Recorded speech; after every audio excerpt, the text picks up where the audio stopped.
మోంతా తుపానుతో తీవ్రంగా నష్టపోయిన తమను వెంటనే ఆదుకోవాలని రాష్ట్ర ప్రభుత్వం కేంద్రాన్ని అభ్యర్థించింది. 17 శాఖలు వివిధ రంగాలకు మొత్తం 5,244 కోట్ల నష్టం వాటిల్లింది అని పేర్కొంటూ ప్రాథమిక నివేదిక సమర్పించింది. తక్షణమే ఆర్థిక సహాయం అందించాలని, తుపాను ప్రభావిత ప్రాంతాల పరిశీలనకు వెంటనే కేంద్ర బృందాలను పంపాలని విజ్ఞప్తి చేసింది. ఈ మేరకు ప్రభుత్వ ప్రధాన కార్యదర్శి విజయానంద్ ప్రాథమిక నివేదికను నిన్న కేంద్ర హోంశాఖ కార్యదర్శికి పంపించారు. ఇవి ప్రాథమిక అంచనాలు మాత్రమేనని, పూర్తి స్థాయిలో వివరాలు అందాక నష్టం మరింత పెరిగే అవకాశం ఉందని అందులో పేర్కొన్నారు. ఏ రంగాలకు ఎంత మేరకు నష్టం వాటిల్లింది అన్న సమాచారాన్ని నివేదికలో ప్రభుత్వం పొందుపరిచింది. 249 మండలాల పరిధిలోని 1,434 గ్రామాలు, 48 పట్టణాలపై తుపాను ప్రభావం పడిందని, 161 మండలాల్లో అత్యధిక వర్షపాతం నమోదు అయింది అని తెలియజేసింది. జరిగిన నష్టాన్ని శాస్త్రీయంగా మదింపు చేసినట్లు పేర్కొంది. తుపాను ప్రభావిత ప్రాంతాల్లో రాష్ట్ర ప్రభుత్వం తీసుకున్న సహాయ చర్యలను వివరించింది. సచివాలయంలో రియల్ టైమ్ గవర్నెన్స్ సొసైటీ కార్యాలయం నుంచి మోంతా గమనాన్ని పరిశీలిస్తూ ఎప్పటికప్పుడు తీసుకున్న ముందస్తు జాగ్రత్తలను తెలియజేసింది. 19 జిల్లాలకు ఐఏఎస్లను ప్రత్యేక అధికారులుగా నియమించామని, ప్రకాశం, నెల్లూరు, బాపట్ల, నంద్యాల జిల్లాలో తుపాను తీవ్రత ఎక్కువగా ఉంది అని తెలిపింది. నష్టం తీవ్రతకు అద్దం పట్టేలా ఫోటోలను నివేదికకు జతపరిచింది. అత్యధికంగా రహదారులు, వ్యవసాయ అనుబంధ రంగాల్లో నష్టం సంభవించిందని, 3 ప్రాణాలు కోల్పోయారు అని తెలిపింది. వ్యవసాయ రంగానికి సంబంధించి 1.38 లక్షల హెక్టార్లలోని 2.96 లక్షల మెట్రిక్ టన్నుల పంట ఉత్పత్తులు దెబ్బతిన్నాయి. 829 కోట్ల మేర రైతులు నష్టపోయారు. మొత్తం 1.74 లక్షల మంది రైతులపై తుపాను ప్రభావం పడింది. 12,215 హెక్టార్లలో 40 కోట్ల విలువైన ఉద్యాన పంటలు దెబ్బతిన్నాయి. 23,979 మంది రైతులకు నష్టం వాటిల్లింది. ఆక్వా రంగంలో 32,000 ఎకరాల్లో 514 కోట్ల విలువైన పంటను నష్టపోయారు. 2,261 పశు సంపదను పశుపోషకులు కోల్పోయారు అని తెలిపింది. మోంతా తుపానుతో రైతులు నష్టపోకుండా చూడాలి. నీట మునిగిన పంట పొలాలను యుద్ధ ప్రాతిపదికన కాపాడాలి అని సీఎం చంద్రబాబు నిర్దేశించారు. తుపాను అనంతర చర్యలపై నిన్న ఉన్నతాధికారులతో సీఎం టెలికాన్ఫరెన్స్ నిర్వహించారు.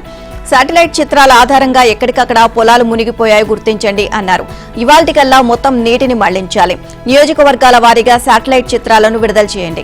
ఎక్కడైతే నీళ్లు నిలిచిపోయాయో అక్కడికి స్థానిక ఎమ్మెల్యే, ప్రజాప్రతినిధులు, అధికారులు వెళ్లాలి. 34 గంటల్లో డ్రైనేజీ వ్యవస్థను మెరుగుపరచాలి. శాస్త్రవేత్తల సూచనలు తీసుకుని పంటలు నీట మునగడం వల్ల దిగుబడి తగ్గకుండా తగు చర్యలు చేపట్టాలి అని ఆదేశించారు. కేంద్ర సాయంపై ప్రధానమంత్రి నరేంద్ర మోదీతో మాట్లాడతాను అని సీఎం చంద్రబాబు అన్నారు. మోంతా తుపాను రక్షణ చర్యల్లో అత్యుత్తమంగా పనిచేసి ప్రతిభ చూపిన వారిని సన్మానించాలి. ఈ ఉదయం 10 గంటలకు 100 మందిని గౌరవించుకునేలా సన్మాన కార్యక్రమాన్ని నిర్వహించాలి అని అధికారులకు దిశానిర్దేశం చేశారు. కృష్ణానదిలో ప్రస్తుత పరిస్థితిపై సీఎం వాకప్ చేశారు. కృష్ణాలో వరద ఉధృతి తగ్గిందని అధికారులు ఆయనకు వివరించారు. రాష్ట్రంలోని అన్ని జిల్లాల కన్నా ఎక్కువగా 60% మేర బాపట్ల జిల్లాలో వ్యవసాయ క్షేత్రాల్లో నీరు నిలిచిపోయింది అని అధికారులు ముఖ్యమంత్రి దృష్టికి తీసుకువెళ్లారు. బాపట్ల జిల్లాలో మాత్రం ఆదివారం నాటికి నీటి నిల్వలు లేకుండా చేస్తామని అధికారులు విన్నవించారు. పోలవరం నిర్వాసితులకు శుభవార్త. సహాయ పునరావాసం కింద రాష్ట్ర ప్రభుత్వం మరో 1000 కోట్లను వారికి చెల్లించనుంది. మంత్రి నిమ్మల రామానాయుడు ఇవాళ ఏలూరు జిల్లా వేలేరుపాడులో వారికి చెక్కులు పంపిణీ చేయనున్నారు. ఇక కేంద్రం ఆదేశాలతో పోలవరం ప్రాజెక్టు కోసం రాష్ట్ర ప్రభుత్వం ప్రత్యేకంగా తెరిచిన ఖాతా నుంచి సొమ్ము వారి అకౌంట్లకు చేరుతోంది. ఖాతాల్లో జమ అయిన వెంటనే లబ్ధిదారు ఫోన్కు మెసేజ్ వస్తుంది. నిర్వాసితులకు కూటమి ప్రభుత్వం సహాయ పునరావాసం కింద పరిహారం చెల్లించడం ఇది రెండోసారి. ఈ ఏడాది జనవరిలో 900 కోట్లను వారి ఖాతాలో జమ చేసింది. ఫోన్లలో వచ్చిన మెసేజ్లు చేసిన వారు ఆనందంతో సంబరాలు చేసుకున్నారు. ఇక ఇప్పుడు చెల్లింపుల కార్యక్రమాన్ని బహిరంగంగా నిర్వహించి వారి ఆనందంలో పాలు పంచుకోవాలి అని ప్రభుత్వం నిర్ణయించింది. అంతకుముందు 2016లోనూ చంద్రబాబు సర్కారే పరిహారం చెల్లించింది. జగన్ తన 5 ఏళ్ల హయాంలో పైసా కూడా ఇవ్వలేదు. పైగా పోలవరం ప్రాంతంలో ముఖ్యమంత్రి హోదాలో పర్యటించినప్పుడు నిర్వాసితులు పరిహారం చెల్లించాలని కోరితే అది తన చేతుల్లో లేదని, కేంద్రం నిధులిస్తేనే ఇస్తాను అని ఆయన తెగేసి చెప్పారు. పార్టీ సిద్ధాంతాలపై అవగాహన లేని వారికి టికెట్లు ఇస్తే ఎలా ఉంటుందో తిరువూరులో పరిస్థితిని చూస్తే అర్థమవుతోంది. పార్టీ లేకపోతే వారి పరిస్థితి ఏంటో తెలుసుకోకుండా పార్టీ లైన్ దాటి ప్రవర్తించే వారిపై కఠిన చర్యలు తీసుకోవాల్సిందే అని టీడీపీ అధినేత సీఎం చంద్రబాబు స్పష్టం చేశారు. చాలా మంది ఎమ్మెల్యేలు తమ వ్యక్తిగత ఇమేజ్ తో గెలిచామని అనుకుంటున్నారని, ఇష్టం వచ్చినట్లు ప్రవర్తిస్తున్నారు అని ఆక్షేపించారు. అలాంటి వారు నిరభ్యంతరంగా బయటకు వెళ్లి వ్యక్తిగతంగా పోటీ చేసి గెలవచ్చు అన్నారు. పార్టీ అండ లేకపోతే వారి పరిస్థితి ఏంటో అప్పుడు అర్థమవుతుంది అని చెప్పారు. నిన్న టీడీపీ కేంద్ర కార్యాలయానికి వచ్చిన చంద్రబాబు సుమారు 4 గంటలు అక్కడే గడిపారు. పార్టీ నేతలతో వివిధ అంశాలపై చర్చించారు. ఎన్టీఆర్ జిల్లా తిరువూరు నియోజకవర్గ వివాదంపై ఈ సందర్భంగా తీవ్రంగా స్పందించారు. ఈ వ్యవహారంలో ఎమ్మెల్యే కొలికపూడి శ్రీనివాసరావు, విజయవాడ కేశినేని శివనాథ్ చిన్నీని పంపించాలి అని పార్టీ రాష్ట్ర అధ్యక్షుడు పల్లా శ్రీనివాసరావును ఆదేశించారు. క్రమశిక్షణ కమిటీ ముందుకు విడివిడిగా రప్పించి వివరణ తీసుకోవాలని, దానిపై తనకు నివేదిక ఇవ్వాలి అన్నారు. విదేశీ పర్యటన ముగించుకొని వచ్చాక ఇద్దరితోనూ మాట్లాడతానని, విభేదాలు కొలికి రాకుంటే కఠిన చర్యలకు వెనుకాడను అని తేల్చి చెప్పారు. ఎవరైనా సరే పార్టీ టికెట్ ఇచ్చిన తర్వాత పార్టీ సిద్ధాంతాలకు కట్టుబడి పనిచేయాలని, పార్టీ లైన్ దాటితే ఉపేక్షించేది లేదు అని స్పష్టం చేశారు. ఎమ్మెల్యే ఎంఎస్ రాజు భగవద్గీతపై వ్యాఖ్యలు చేశారు అంటూ జరుగుతున్న ప్రచారంపైన సీఎం స్పందించారు. ఎమ్మెల్యే స్థాయి వ్యక్తులు ఆచితూచి మాట్లాడాలి అని, వారు మాట్లాడే మాటలు రాష్ట్రం మొత్తం ప్రభావం చూపుతాయని చెప్పారు. ప్రభుత్వ యంత్రాంగాన్ని ఇప్పటికే గాడిలో పెట్టామని, ఆటో పైలట్ మోడ్లో పెట్టాము అన్నారు. గ్రామ సచివాలయ పేరును స్వర్ణాంధ్ర సెంటర్లు లేదా స్వర్ణాంధ్ర కేంద్రాలుగా మార్పు చేస్తే ఎలా ఉంటుంది అనే అంశంపైన నాయకులతో సీఎం చర్చించారు. పార్టీ శ్రేణులను సుశిక్షితులుగా తయారు చేయడంపై దృష్టి సారించారు. రాజకీయాల్లోకి రావడం అంటే కేవలం డబ్బు సంపాదన కోసమేనన్న ఆలోచనను తుడిచివేయాలి. ఆర్థిక స్థిరత్వం కోసం వేరే మార్గం చూసుకోవాలి. ప్రజాసేవకే రాజకీయాల్లోకి రావాలి. ఆ దిశగా క్యాడర్కు శిక్షణ కార్యక్రమాలు నిర్వహించాలి. మద్యం వ్యాపారంలో ఎక్కువ మంది రాజకీయ నాయకులు ఉంటున్నారు. ఎన్టీఆర్ వైద్య సేవ కింద ఆరోగ్య సేవలను పునరుద్ధరిస్తున్నట్లు ప్రైవేటు సూపర్ స్పెషాలిటీ ఆసుపత్రులు ప్రకటించాయి. వాటికి ఎన్టీఆర్ వైద్య సేవ ట్రస్ట్ చెల్లించాల్సిన 2,700 కోట్ల బకాయిలను వన్ టైం సెటిల్మెంట్ కింద చెల్లించేందుకు చర్యలు తీసుకుంటున్నట్లు వైద్య ఆరోగ్య శాఖ మంత్రి సత్యకుమార్ వెల్లడించడంతో ఈ నిర్ణయం తీసుకున్నాయి. నిన్న ఉదయం సచివాలయంలోని తన ఛాంబర్లో ఆంధ్రప్రదేశ్ సూపర్ స్పెషాలిటీ ఆసుపత్రుల అసోసియేషన్ ఆశా ప్రతినిధులతో మంత్రి జరిపిన చర్చలు సఫలమయ్యాయి. సమస్యల పరిష్కారం కోసం సీఎం చంద్రబాబుతో చర్చించామని, వన్ టైం సెటిల్మెంట్ విధానంతో సమస్యకు శాశ్వత పరిష్కారం చూపేందుకు ఆయన సిద్ధంగా ఉన్నారని సత్యకుమార్ తెలిపారు. ఇక వన్ టైం చెల్లింపులు చేసే లోపే మరో 250 కోట్లు ఆసుపత్రులకు చెల్లించేందుకు చర్యలు తీసుకుంటామని హామీ ఇచ్చారు. యూనివర్సల్ హెల్త్ ఇన్సూరెన్స్ పాలసీ కింద తీసుకునే నిర్ణయాల్లో ఆశా ప్రతినిధులను భాగస్వాములను చేస్తాము అని చెప్పారు. ట్రస్ట్ వద్ద పెండింగ్ లో ఉన్న బిల్లుల పరిశీలనకు యుద్ధ ప్రాతిపదికన సుమారు 50 మంది వైద్యులను నియమిస్తున్నామని అన్నారు. డిమాండ్ల పరిష్కారానికి ప్రభుత్వం సానుకూలంగా ఉన్నందున రోగుల ఆరోగ్య సంరక్షణ దృష్టిలో ఉంచుకుని వెంటనే వైద్య సేవలు కొనసాగించాలని కోరారు. ఆసుపత్రులు సమ్మె చేపట్టిన నాటి నుంచి 488 కోట్లు విడుదల చేశాం. మరో విడత 250 కోట్లు విడుదల చేస్తాం అన్నారు. కూటమి ప్రభుత్వం అధికారంలోకి వచ్చినప్పటి నుంచి ఇప్పటి వరకు ట్రస్ట్ నుంచి వాటికి 4,143 కోట్లు చెల్లించామన్నారు. ఇందులో జగన్ ప్రభుత్వం పెట్టిపోయిన బకాయిలే 2,403 కోట్ల వరకు ఉన్నాయి. తమ హయాంలో ఇప్పటి వరకు ట్రస్ట్ ద్వారా జరిగిన వైద్య సేవలకు మొత్తం 1,739 కోట్లు చెల్లించామన్నారు. ఆసుపత్రులకు అధిక ప్రాధాన్యం ఇస్తున్నాం కాబట్టే బిల్లులు చెల్లిస్తున్నాం అని మంత్రి వివరించారు. బకాయిలు పెరిగిపోయి ఆసుపత్రుల నిర్వహణ కష్టంగా మారడంతోనే తాము ఆందోళన బాట పట్టాల్సి వచ్చింది అని ఆశా ప్రతినిధులు తెలియజేశారు. గత వైసీపీ ప్రభుత్వంలో జరిగిన మద్యం కుంభకోణం కేసులో 11 మంది నిందితుల ఆస్తులను జప్తు చేసుకోవడానికి సిట్కు విజయవాడ ఏసీపీ కోర్టు అనుమతి ఇచ్చింది. అలాగే మద్యం కేసు దర్యాప్తునకు సంబంధించి సిట్ అడిగిన వివరాలను ఇవ్వాలి అని చెన్నై స్టాంప్స్ అండ్ రిజిస్ట్రేషన్స్ ఐజీని ఆదేశించింది. నిన్న న్యాయాధికారి బి భాస్కర్ రావు ఈ మేరకు తీర్పు వెలువరించారు. మద్యం కేసులో నిందితులు చెన్నై కేంద్రంగా వ్యవహారాలను చక్కబెట్టారు. అక్కడ కంపెనీలను ఏర్పాటు చేసి బ్యాంకు ఖాతాలు తెరిచారు. బినామీ పేర్లతో ఆస్తులు కొనుగోలు చేశారు. ఈ వివరాల కోసం సిట్ అధికారులు చెన్నైలోని స్టాంప్స్ అండ్ రిజిస్ట్రేషన్స్ ఐజీకి పలుమార్లు లేఖలు రాశారు. అనేక మెయిల్స్ పంపారు. అక్కడి నుంచి స్పందన రాకపోవడంతో సిట్ అధికారులు ఏసీపీ కోర్టులో పిటిషన్ దాఖలు చేశారు. దీంతో పాటు ప్రభుత్వం విడుదల చేసిన జీవో నెంబర్ 111, 126 ప్రకారం నిందితులకు సహకరించిన 11 మంది ఆస్తులను జప్తు చేయడానికి అనుమతి ఇవ్వాలని పిటిషన్లు దాఖలు చేశారు. దీనిపై ఏసీపీ కోర్టు తీర్పు వెలువరించింది. లేడీ నీడిగుంట అరుణ హంగామా అంతా ఇంత కాదు. నాకు డబ్బులిచ్చావా, ఎప్పుడిచ్చావు, కంగారు పడకు, నీ సంగతి చూస్తా, జైలు నుంచి బయటకు వచ్చిన తరువాత నిన్ను నాశనం చేస్తా. వైసీపీ హయాంలో నెల్లూరు జిల్లాను శాసించిన కిలేడి నీడిగుంట అరుణ నిన్న విజయవాడ కోర్టుల ప్రాంగణంలో చేసిన వీరంగం ఇది. ఆమెపై ఫిర్యాదు చేసిన వాసిరెడ్డి రమేష్ బాబు అనే వ్యక్తి చూసి పోలీసుల సమక్షంలోనే అరుణ ఊగిపోయింది. రమేష్ నుంచి వైసీపీ హయాంలో ప్రభుత్వ ఉద్యోగాలు ఇప్పిస్తాను అని 24.50 లక్షలను 2 విడతలుగా అరుణ వసూలు చేసింది. ఈ డబ్బులు తిరిగి ఇవ్వకపోవడంతో ఆయన పోలీసులను ఆశ్రయించారు. పోలీసులు ఒంగోలు జిల్లా జైల్లో ఉన్న అరుణను పీటీ వారెంట్పై విజయవాడ కోర్టులో హాజరుపరిచేందుకు తీసుకొచ్చారు. ఈ విషయం తెలిసి రమేష్ బాబు అక్కడికి వెళ్లారు. కోర్టు ప్రాంగణంలో అతన్ని చూసిన అరుణ చిందులేసింది. నువ్వు నాకు డబ్బులిచ్చావా? ఎక్కడిచ్చావు? కంగారు పడకు, బయటకు వచ్చిన తర్వాత నీ సంగతి చూస్తా, నిన్ను నాశనం చేస్తా అంటూ చిందులు వేసింది. దీంతో పోలీసులు ఆమెకు వేగంగా కోర్టు హాలు వద్దకు తీసుకువెళ్లారు. ఇక ఎన్టీఆర్ జిల్లా వీరులపాడుకు చెందిన వాసిరెడ్డి రమేష్ బాబు విజయవాడలో ఉంటున్నారు. వైసీపీ హయాంలో ఒక యువకుడికి ఎస్ఐ ఉద్యోగం, మరో మహిళకు అంగన్వాడీ టీచర్ ఉద్యోగం పర్మనెంట్ చేయడానికి ఇబ్రహీంపట్నంలో ఉండే సురేంద్ర అనే వ్యక్తిని కలిశాడు. ఆయన మంగళగిరి పోలీసులు కార్యాలయంలో పనిచేసే బంగారి అనే వ్యక్తి పేరు చెప్పాడు. తర్వాత 10 రోజులకు బంగారి ఫోన్ చేసి రమేష్ బాబును విజయవాడలోని ఓ హోటల్కు రమ్మని చెప్పారు. ఎస్ఐ పోస్టుకు 18.50 లక్షలు, అంగన్వాడీ పోస్టుకు 6 లక్షలు అవుతుంది అని రేట్ చెప్పాడు. ఈ మేరకు 2021 మార్చి 19న నిడుగుంట అరుణ, బుల్లెట్ బాబు అనే ఇద్దరు కారులో విజయవాడ వచ్చి కలవగా రమేష్ బాబు వారికి 12 లక్షలు ఇచ్చాడు. దీనిపై రమేష్ బాబు ఈ ఏడాది అక్టోబర్ 13న సూర్యారావుపేట పోలీసులకు ఫిర్యాదు చేశారు. వ్యక్తిగత పర్యటనలో భాగంగా సతీమణి భువనేశ్వరితో కలిసి సీఎం చంద్రబాబు ఈ రాత్రి హైదరాబాద్ నుంచి లండన్ కు బయలుదేరి వెళ్లనున్నారు. NTR trust managing trustee Heritage Foods MD భువనేశ్వరికి ఇన్స్టిట్యూట్ ఆఫ్ డైరెక్టర్స్ ఐఓడి సంస్థ నవంబర్ 4న డిస్టింగ్విష్డ్ ఫెలోషిప్ 2025 అవార్డు అందించనుంది. అలాగే హెరిటేజ్ ఫుడ్స్ కు ఎక్సలెన్స్ ఇన్ కార్పొరేషన్ గవర్నెన్స్ విభాగంలో లభించిన గోల్డెన్ పీకాక్ అవార్డును కూడా అదే వేదికపై భువనేశ్వరి అందుకోనున్నారు.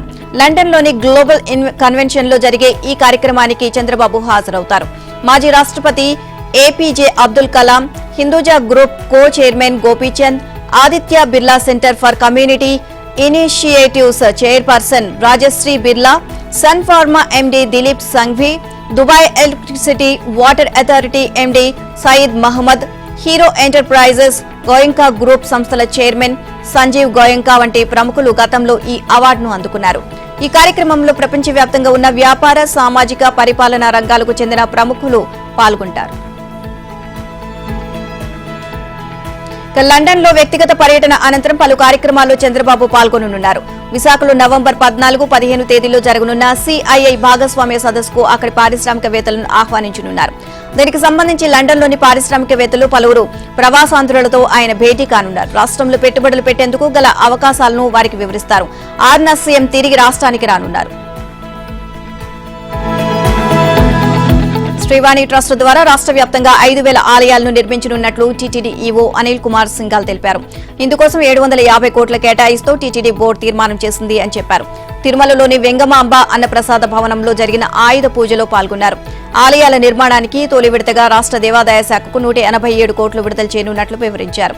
ఎంపిక చేసిన ప్రదేశాల్లో అందుబాటులో ఉన్న స్థలం ఆధారంగా ఆలయం నిర్మాణానికి నిధులు కేటాయిస్తాము అన్నారు. 10 లక్షలు, 15 లక్షలు, 20 లక్షలు వంతున 3 కేటగిరీల్లో కేటాయింపులు ఉంటాయి అని వెల్లడించారు. ఇక ఆలయాల నిర్మాణానికి గ్రామాల ఎంపిక, స్థల ఎంపిక, నిర్మాణ సంస్థల గుర్తింపు, వారితో ఎంఓయూ వంటివి దేవాదాయ శాఖ ద్వారా జరుగుతాయి అన్నారు. నిర్మాణానికి సంస్థలు ముందుకు రాని చోట గ్రామ కమిటీల ద్వారా పనులు చేపడతారు అని చెప్పారు. కాగా టీటీడీ ఎస్వి అన్నప్రసాదం ట్రస్ట్ లో ప్రస్తుతం 2,300 కోట్ల నిధులు ఉన్నాయి అని, దీనిపై వచ్చే వడ్డీతోనే భక్తులకు అన్నప్రసాదాలు అందిస్తున్నట్లు ఈవో వివరించారు. శ్రీ సత్యసాయి జిల్లా తలుపుల మండలం పెద్దన్నవారిపల్లికి ముఖ్యమంత్రి చంద్రబాబు ఈ రోజు పర్యటించనున్నారు. గ్రామంలో చింతలయ్య, రెడ్డెమ్మ, మేడ మల్లయ్య ఇళ్లకు వెళ్లి వారికి స్వయంగా పింఛన్లు అందజేస్తారు. ముఖ్యమంత్రి తమ ఇంటికి వస్తున్నారని తెలుసుకుని లబ్ధిదారులు ఉబ్బితబ్బిబ్బవుతున్నారు. తాడేపల్లి మండలం ఉండవల్లి నుంచి చంద్రబాబు ఈ ఉదయం 11:15 హెలికాప్టర్లో బయలుదేరతారు. కాదిరి నియోజకవర్గంలోని పెద్దన్నవారిపల్లికి మధ్యాహ్నం 12:45 చేరుకుంటారు. లబ్ధిదారుల ఇళ్ల వద్దకు వెళ్లి పింఛన్లను అందజేసిన తర్వాత గ్రామస్తులతో ముఖాముఖి కార్యక్రమంలో పాల్గొంటారు. ఎన్నికల్లో చూడాల్సిందే సెంటిమెంటును కాదని అభివృద్ధిని గెలిపించాలని సీఎం రేవంత్ రెడ్డి జూబ్లీహిల్స్ ఓటర్లకు పిలుపునిచ్చారు. మాగంటి గోపీనాథ్ కుటుంబంపై తనకు సానుభూతి ఉందని, అయితే 3 సార్లు గెలిస్తే జరగని అభివృద్ధి 4సారి గెలిస్తే జరుగుతుందా అని ప్రశ్నించారు. కాంగ్రెస్ ను గెలిపిస్తే అభివృద్ధి అంటే ఏంటో చూపిస్తాము అన్నారు. జూబ్లీహిల్స్ ఉప ఎన్నిక ప్రచారంలో భాగంగా కాంగ్రెస్ అభ్యర్థి నవీన్ యాదవ్ తో కలిసి సీఎం రేవంత్ రెడ్డి నిన్న రాత్రి రోడ్ షో నిర్వహించారు. వెంగళరావు నగర్, సోమాజిగూడ, జవహర్ నగర్ కార్నర్ మీటింగ్ లో మాట్లాడారు. బీఆర్ఎస్ వాళ్లు సెంటిమెంట్ ను చూపించి గెలిపించాలి అనుకుంటున్నారని, కానీ 2007లో పీజేఆర్ మరణించినప్పుడు ఆయన కుటుంబంలోని వ్యక్తిని ఏకగ్రీవం చేద్దామంటే జాంతానై అంటూ అభ్యర్థిని నిలబెట్టలేదా అని ప్రశ్నించారు. జూబ్లీహిల్స్ ఉప ఎన్నికల్లో కాంగ్రెస్ తరపున బరిలో నిలిచిన నవీన్ యాదవ్ ఓ ఆకు రౌడీ అని బీఆర్ఎస్ వర్కింగ్ ప్రెసిడెంట్ కేటీఆర్ ఆరోపించారు. ఇప్పుడే అందరినీ భయపెడుతున్న ఆయన్ను పొరపాటున గెలిపిస్తే టీ స్టాల్ వాళ్లతో సహా అందరినీ బెదిరిస్తారు అని చెప్పారు. అతను ఎమ్మెల్యే అయితే ఎంతో ప్రమాదకరమన్నారు. జూబ్లీహిల్స్ ప్రజలు తెలివిగా ఆలోచించి ఓటేయాలని పిలుపునిచ్చారు. మజ్లిస్ పార్టీకి చెందిన పలువురు నేతలు శుక్రవారం బీఆర్ఎస్ లో చేరారు. షేక్పేట్లో నిర్వహించిన రోడ్ షోలో కేటీఆర్ మాట్లాడారు. కొందరు కాంగ్రెస్ నేతలు ప్రజల్ని బెదిరిస్తున్నారు అని, వారికి ఎవరు భయపడొద్దని బీఆర్ఎస్ అండగా ఉంటుంది అని చెప్పారు. బీఆర్ఎస్ కార్యకర్తలు ధైర్యంగా పనిచేయాలని, కారు గుర్తుకు ఓటేసి మాగంటి సునీతను భారీ మెజారిటీతో గెలిపించాలని కోరారు. నోటికొచ్చిన హామీలు ఇచ్చిన కాంగ్రెస్ అధికారంలోకి వచ్చిందని, ఈ 2 ఏళ్లలో రాష్ట్రాన్ని భ్రష్టు పట్టించిందని విమర్శించారు. తులం బంగారం ఇస్తాం, యువతులకు స్కూటీలు ఇస్తాం, వృద్ధులకు 4000 పింఛన్ ఇస్తాం అంటూ ఎన్నో హామీలు ఇచ్చిన కాంగ్రెస్ ఒక్కదాన్ని కూడా అమలు చేయలేదు అని ధ్వజమెత్తారు. కాంగ్రెస్ రాష్ట్ర ప్రజలకు ఎంతో బాకీ పడిందని, ఉప ఎన్నికల్లో ఆ పార్టీ అభ్యర్థిని గెలిపించాలి అంటూ డబ్బులు ఇస్తే తీసుకుని మిగతా డబ్బులు ఎప్పుడిస్తారో నిలదీయాలి అని చెప్పారు. పేదల ఇళ్లను కూలగొట్టిన బుల్డోజర్ ప్రభుత్వానికి ఓటుతో బుద్ధి చెప్పాలని కేటీఆర్ పిలుపునిచ్చారు. అసెంబ్లీ ఎన్నికల్లో అరచేతిలో స్వర్గం చూపిస్తామంటూ హామీలిచ్చి మోసం చేసిన కాంగ్రెస్ కు జూబ్లీహిల్స్ ఉప ఎన్నికల్లో గట్టిగా బుద్ధి చెప్పాలని కేటీఆర్ కోరారు. నియోజకవర్గంలోని 4 లక్షల ఓటర్ల తీర్పు తెలంగాణలోని 4 కోట్ల మంది ప్రజల ఘోష తీర్చేలా ఉండాలి అన్నారు. తెలంగాణలో శాసనసభ్యుల పార్టీ ఫిరాయింపు ఆరోపణలపై విచారణ జరిపించేందుకు మరో 8 వారాల సమయం ఇవ్వాలని సుప్రీంకోర్టును స్పీకర్ కార్యాలయం కోరింది. గతంలో విధించిన 3 నెలల గడువు నిన్నటితో ముగియడంతో మరింత సమయం ఇవ్వాలని సర్వోన్నత న్యాయస్థానానికి విజ్ఞప్తి చేసింది. ఇప్పటికే 4 ఎమ్మెల్యేల విచారణ పూర్తయిందని, నిర్ణయం తీసుకోవాల్సి ఉంది అని తెలిపింది. మరో 4 ఎమ్మెల్యేలకు సంబంధించిన విచారణ చివరి దశకు చేరిందని, ఇక ఇంకో 2 ఎమ్మెల్యేల విచారణ ప్రారంభమైందని వివరించింది.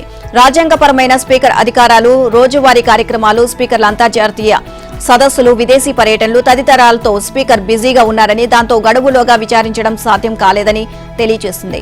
శాసనసభ్యులు సైతం అభివృద్ధి సంక్షేమ పథకాలు అమలు, వరద సహాయక చర్యల కారణంగా నియోజకవర్గాల్లోనే ఉండాల్సి వస్తుంది అని పేర్కొంది. ఎమ్మెల్యేలను నేరుగా విచారించాల్సి ఉంది అని, స్పీకర్ శాసనసభ్యుల షెడ్యూల్ కార్యక్రమాల కారణంగా సమయం సరిపోలేదు అని పేర్కొంది. ఎమ్మెల్యేలు దానం నాగేందర్, తెల్లం వెంకట్రావు, కడియం శ్రీహరి పార్టీ ఫిరాయించారని, పార్టీ కౌశిక్ రెడ్డి, కేపీ వివేకానందరెడ్డి సుప్రీంకోర్టులో స్పెషల్ లీవ్ పిటిషన్ దాఖలు చేసిన విషయం తెలిసిందే.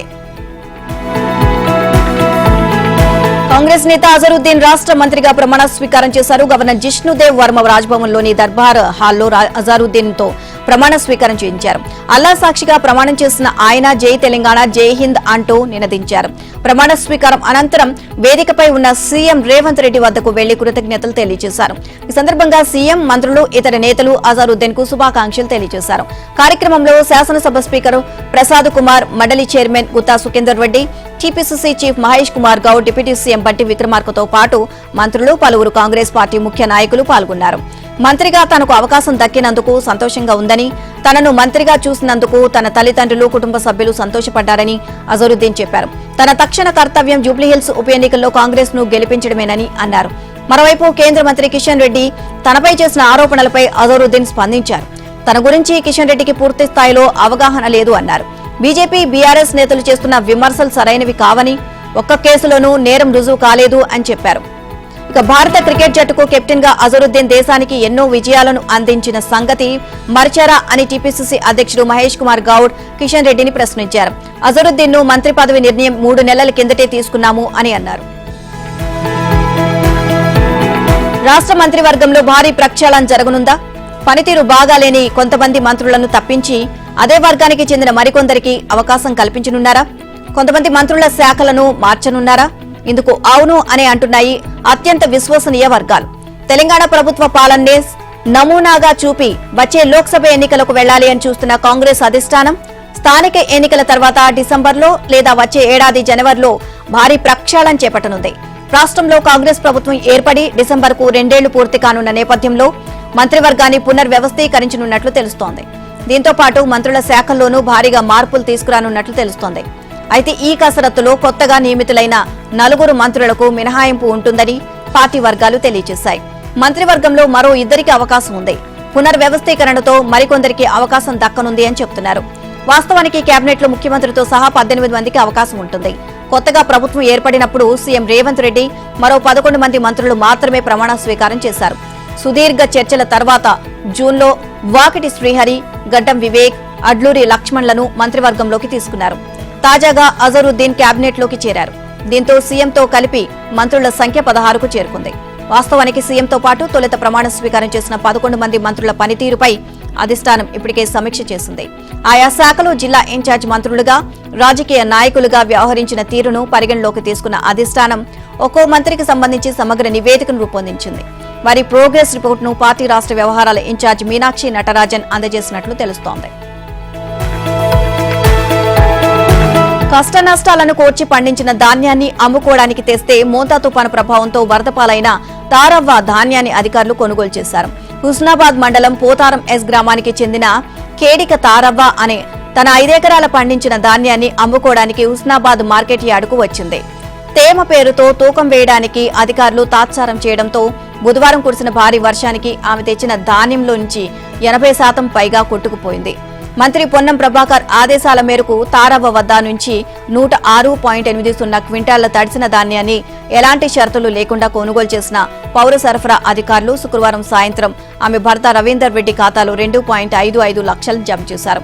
ఈ సందర్భంగా ప్రభుత్వానికి తారవ్వ కృతజ్ఞతలు తెలియజేశారు. ఇక తారవ్వకు కేంద్ర మంత్రి బండి సంజయ్ అండగా నిలిచారు. శుక్రవారం ఆయన ఢిల్లీ నుంచి తారవ్వతో ఫోన్లో మాట్లాడి తక్షణ సహాయం కింద 50,000 అందిస్తున్నట్లు తెలిపారు. వరద బాధితులకు రాష్ట్ర ప్రభుత్వం అండగా ఉంటుందని ముఖ్యమంత్రి రేవంత్ రెడ్డి చెప్పారు. మోంతా తుపాను కారణంగా వానలు దంచికొట్టడంతో వరంగల్ నగరంలో పలు కాలనీలు నీట మునిగిన సంగతి తెలిసిందే. సీఎం రేవంత్ రెడ్డి శుక్రవారం వరంగల్లోని పలు కాలనీలను సందర్శించి వరద బాధితులను పరామర్శించారు. వరద ముంపునకు గల కారణాలను అడిగి తెలుసుకున్నారు. బాధితులకు అండగా ఉంటామని భరోసా ఇచ్చారు. అనంతరం ఆయన హనుమకొండ కలెక్టరేట్లో 7 జిల్లాల కలెక్టర్లతో వరద నష్టంపై సమీక్షించారు. తుపాను ప్రభావం రాష్ట్ర వ్యాప్తంగా 12 జిల్లాల్లో ఉంది అని రేవంత్ చెప్పారు. వరంగల్తో పాటు అనేక జిల్లాల్లో వరద నష్టం భారీగా ఉందన్నారు. కలెక్టర్లు క్షేత్రస్థాయిలో పర్యటించి నష్టాన్ని అంచనా వేయాలని సూచించారు. నీటిపారుదల, పురపాలక శాఖల అధికారులతో స్థానికంగా ఉండే అధికారుల మధ్య సమన్వయం లేకపోవడం వల్ల చాలా నష్టాలు జరుగుతున్నాయని చెప్పారు. కేంద్రం నుంచి రావాల్సిన నిధులు కూడా రావడం లేదు అన్నారు. రాష్ట్రానికి రావాల్సిన ప్రతి పైసాను రాబట్టుకోవాలని సూచించారు. అన్ని విభాగాల అధికారులు సమన్వయంతో పనిచేయాలి అన్నారు. మెగా విస్ఫోటనంతో కుండపోత వానలు నిత్యకృత్యంగా మారాయని, 2-3 ఏళ్లుగా వరుసగా ఎక్కడో ఒక చోట ఇలా జరుగుతుంది అని చెప్పారు. ఇలాంటి విపత్తులను ఎదుర్కొనేందుకు శాశ్వత పరిష్కారానికి ప్రణాళికలు రూపొందించుకోవాలి అని అధికారులు సూచించారు. నగరాల్లో నాలాల ఆక్రమణలను ఎట్టి పరిస్థితుల్లో ఉపేక్షించవద్దు అన్నారు. చెరువులు, నాలాల కబ్జాలో ఎంతటి వారు ఉన్నా వదిలిపెట్టవద్దు అని ఆదేశించారు. 10 మంది కోసం 10,000 మంది ప్రజలు ఇబ్బంది పడాలా అని ప్రశ్నించారు. ఆక్రమణలపై అధికారులు స్పష్టమైన నిర్ణయంతో ముందుకు వెళ్లనున్నారు. ఇక ప్రస్తుతం వరదలు తగ్గాయని పారిశుద్ధ్యంపై దృష్టి పెట్టాలని సీఎం ఆదేశించారు. క్షేత్రస్థాయిలో సమన్వయ కమిటీలు నియమించుకుని పనిచేయాలని అధికారులకు సూచించారు. వరంగల్ స్మార్ట్ సిటీ పనుల్ని గడువులోగా పూర్తి చేయాలి అన్నారు. రాష్ట్ర వ్యాప్తంగా గ్రామాల్లోని నిషేధిత భూములు 22A జాబితా సిద్ధమైంది. జిల్లా కలెక్టర్లు ఆయా జిల్లాల పరిధిలో గ్రామాల వారీగా జాబితాలను సిద్ధం చేశారు. 1-2 రోజుల్లో ఈ జాబితా సబ్ రిజిస్ట్రార్ కార్యాలయాల్లోనూ అందుబాటులోకి రానుంది అని రెవెన్యూ అధికారులు చెబుతున్నారు. రాష్ట్రంలో మొత్తం 10,953 రెవెన్యూ గ్రామాలకు గాను 10,947 గ్రామాల నిషేధిత భూముల జాబితాను సిద్ధం చేశారు. ఇందులో 10,510 గ్రామాల జాబితాలను అప్లోడ్ కూడా చేశారు. కొన్ని జిల్లాల్లో అప్లోడ్ చేయకపోవడంపై రెవెన్యూ కార్యదర్శి డిఎస్ లోకేష్ కుమార్ కలెక్టర్లు, అదనపు కలెక్టర్లపై ఆగ్రహం వ్యక్తం చేసినట్టు తెలిసింది. అయితే సాంకేతిక పరమైన ఇబ్బందుల వల్లనే ఆలస్యం అవుతుంది అని అధికారులు తెలియజేశారు. స్టాంపులు, రిజిస్ట్రేషన్ల శాఖ ఇచ్చిన ఫార్మాట్ కు భూ పరిపాలన ప్రధాన కమిషనర్ CCLA కార్యాలయం ఇచ్చిన ఫార్మాట్ కు తేడాలు ఉండడం వల్ల అప్లోడ్ చేయడం వీలు కాలేదని బదులిచ్చారు. దీంతో 2 రోజుల వ్యవధిలో 100 జాబితాలు అప్లోడ్ చేయాలని కార్యదర్శి ఆదేశించారు. ఏదైనా గ్రామానికి సంబంధించి 22A జాబితాను ధృవీకరించి సంతకం చేయడంలో కలెక్టర్లు ఉద్దేశపూర్వకంగా జాప్యం చేస్తే చర్యలు తీసుకుంటామని కార్యదర్శి హెచ్చరించడం అధికారుల్లో చర్చనీయాంశమైంది. 33 జిల్లాలకు సంబంధించి 10,510 రెవెన్యూ గ్రామాల 96% 22A జాబితా అప్లోడ్ చేశారు. ఇందులో 5 జిల్లాల్లో మాత్రమే 90% లోపు అప్లోడ్ చేశారు. రాజన్న సిరిసిల్లలో 171 గ్రామాలు ఉండగా 93 గ్రామాల వివరాలే అప్లోడ్ చేశారు. అక్కడ 54% అప్లోడ్ చేయగా వరంగల్ జిల్లాలో 58% అయ్యాయి. ఈ జిల్లాలో 191 గ్రామాలకు గాను 110 గ్రామాల జాబితా అప్లోడ్ అయింది.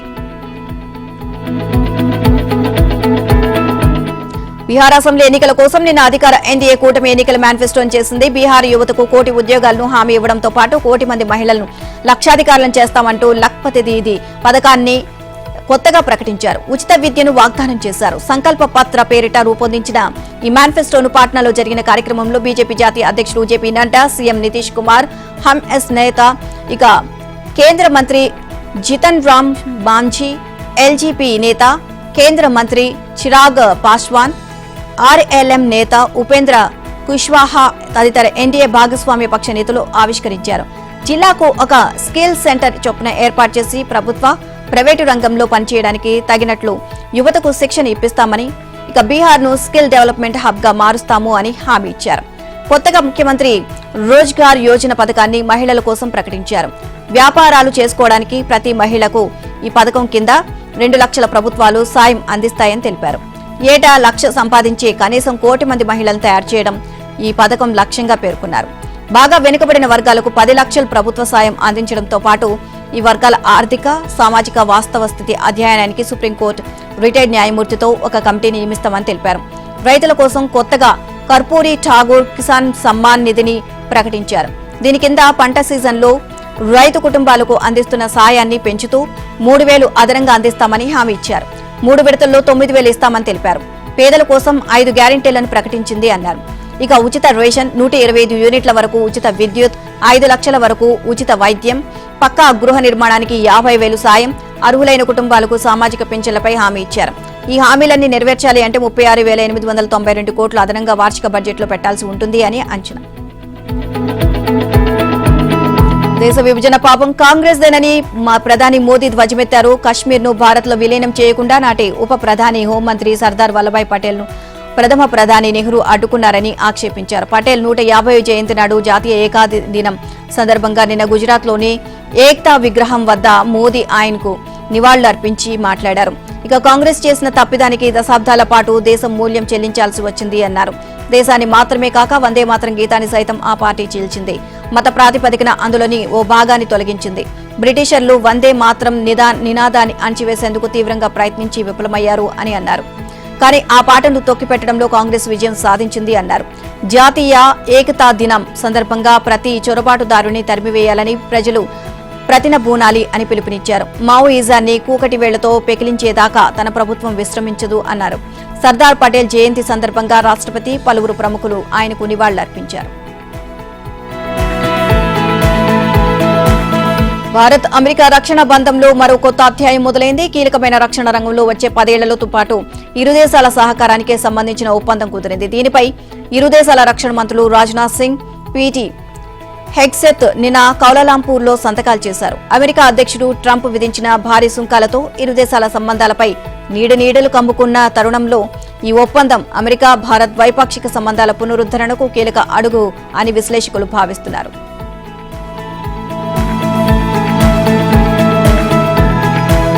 గల్ఫ్ ఆఫ్ థాయిలాండ్కు గురువారం ఏర్పడిన ఉపరితల ఆవర్తనం శుక్రవారానికి ఉత్తర అండమాన్ సముద్రం, దక్షిణ మయన్మార్ పరిసరాల్లో కొనసాగుతుంది. దీని ప్రభావంతో రానున్న 2 రోజుల్లో తూర్పు మధ్య బంగాళాఖాతంలో అల్పపీడనం ఏర్పడనుంది. ఇది మరింత బలపడి మయన్మార్, బంగ్లాదేశ్ వైపు పయనించే అవకాశం ఉందని వాతావరణ శాఖ అధికారులు అంచనా వేస్తున్నారు. వచ్చే 3 రోజుల్లో బంగాళాఖాతం మీదుగా తూర్పు గాలులు తమిళనాడు, కోస్తాంధ్ర దిశగా వీనున్నాయి అని, దీంతో వర్షాలు పడతాయని శుక్రవారం రాయలసీమ, దక్షిణ కోస్తాలో అక్కడక్కడ వర్షాలు కురిశాయి. రానున్న 2 రోజులు కోస్తా, రాయలసీమల్లో చెదురుమదురు వర్షాలు కురుస్తాయని వాతావరణ శాఖ తెలిపింది. శనివారం అక్కడక్కడ పిడుగులతో కూడిన తేలికపాటి వర్షాలు పడే అవకాశం ఉందని విపత్తుల నిర్వహణ సంస్థ హెచ్చరించింది. మహిళల వన్డే వరల్డ్ కప్ లో భారత జట్టు ఆస్ట్రేలియాపై రికార్డు స్థాయిలో 339 రన్స్ ను ఛేదించి వహ్వా అనిపించగా, స్టార్లతో కూడిన పురుషుల జట్టు మాత్రం అదే ఆసీస్ చేతిలో చిత్తుగా ఓటమి పాలైంది. ఫార్మాట్ వేరైనప్పటికీ మహిళల జట్టు చూపిన పోరాటం ముందు సూర్యకుమార్ సేన చిన్నబోయి అభిమానులకు నిరాశపరిచింది.